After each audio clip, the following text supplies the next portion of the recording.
আজকে আপনাদের মাঝে আমি তিনটি বিষয়ে কথা বলবো যে শীতের মধ্যে তিনটি বিষয় অবলম্বন করে চলতে পারলে আপনার মুরগি সুস্থ থাকবে ইনশাআল্লাহ। তো গাইস, আসসালামু আলাইকুম ওয়া রাহমাতুল্লাহ। আশা করি সবাই ভালো আছেন। দেশ ও বিদেশ থেকে যারা আমার এই ভিডিওটি দেখছেন তাদেরকে জানাই স্বাগতম। তো বন্ধুরা, আজকে আমার এই ভিডিওটি খুবই গুরুত্বপূর্ণ যে এখন আমাদের দেশে শীত চলতেছে, যে শীতকাল যেহেতু মুরগি অসুস্থ হবেই, তো মুরগি যেন অসুস্থ না হয় তা নিয়ে আজকে আপনাদের মাঝে তিনটি টিপস বলবো।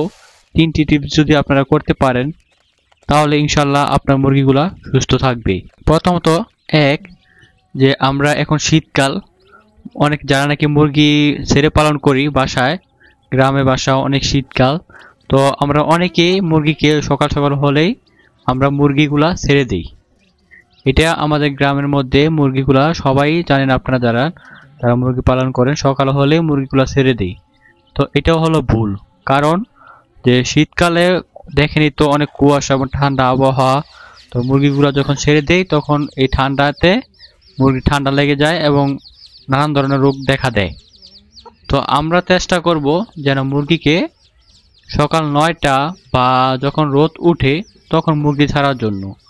তবে বিশেষ করে সকাল 9টার পরে যদি আপনার মুরগির রোদ উঠে, দিনে যদি আকাশ ভালো থাকে, রোদ উঠে, তাহলে 9টার পরে মুরগি ছাড়বেন। আর যদি রোদ না উঠে চেষ্টা করবেন মুরগিগুলো বন্দি রাখতে।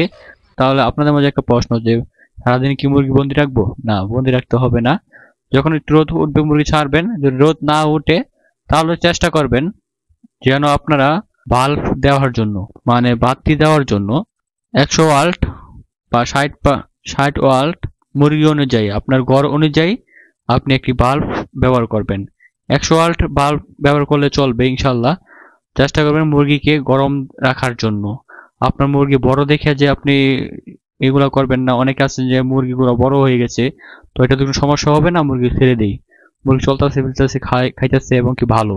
তো মুরগিগুলা চলাফেরার মধ্যে ঠান্ডার মধ্যে ছেড়ে দেন, তাহলে মুরগি অসুস্থ হবেই হবে। আরো নানান ধরনের রোগ দেখবে, শুধু ঠান্ডা না, আরো অনেক ধরনের রোগ দেখা দিবে। তো দ্বিতীয়ত কথাটা হলো, আমরা অনেকেই মুরগি যারা পালন করি গ্রামে এবং শহরে, যারা নাকি খাঁচায় পালন করি, তাদেরকেও বলি যে মুরগিকে খাবার দিবেন, পুষ্টিকর খাবার, এবং কি চেষ্টা করবেন যেন মুরগিকে ফিট খাওয়ার জন্য। আর যারা নাকি ছেড়ে পালন করি, যে কি যাদের নাকি গ্রামে বাসা, তা অনেকে আমরা মুরগি ছেড়ে পালন করি, জানি না মুরগিকে কিভাবে রাখতে হয়। তো তো চেষ্টা করবেন আপনার মুরগি ঘরটাকে পরিষ্কার রাখার জন্য। দেখতে পাচ্ছেন আমার মুরগিগুলা, যেমন আমি মুরগি ঘরের মধ্যে পালতাছি, এবং কি মুরগির ঘরটাকে ভালো করে পরিষ্কার রাখার জন্য। যখন শীতকাল আসে তখন আমরা মুরগির ঘরটাকে আমরা যেন বাইরের কোন ঠান্ডা হাওয়া না যায়, আমরা বাইরে দিয়ে কাগজ বা যেটাই পলি দিয়ে রাখি, ঠান্ডা হাওয়া না যায়, তাহলে মুরগিগুলা ঠান্ডা হাওয়া লাগবে না। তো এই ক্ষেত্রে মুরগিগুলা যখন ঘরের ভিতরে থাকবে, মুরগির যে পায়খানা করে এবং মুরগি সারাদিন এটার মধ্যে ঘুরে ফেরে, তখন এটা থেকে একটা গ্যাস তৈরি হয়। গ্যাস তৈরি হওয়ার পরে মুরগিগুলো অসুস্থ হয়ে পড়ে। তো চেষ্টা করবেন যেন মুরগির ঘরটা সবসময় পরিষ্কার রাখার জন্য। পরিষ্কার রাখবেন, ইনশাল্লাহ আপনার মুরগির কোনো রোগ হবে না, কোনো রোগও হবে না।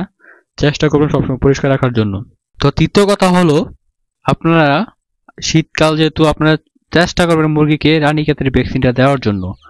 ভ্যাকসিনটা দিলেও অনেক ক্ষেত্রে অনেক রোগ থেকে মুরগিগুলা বেঁচে যায়।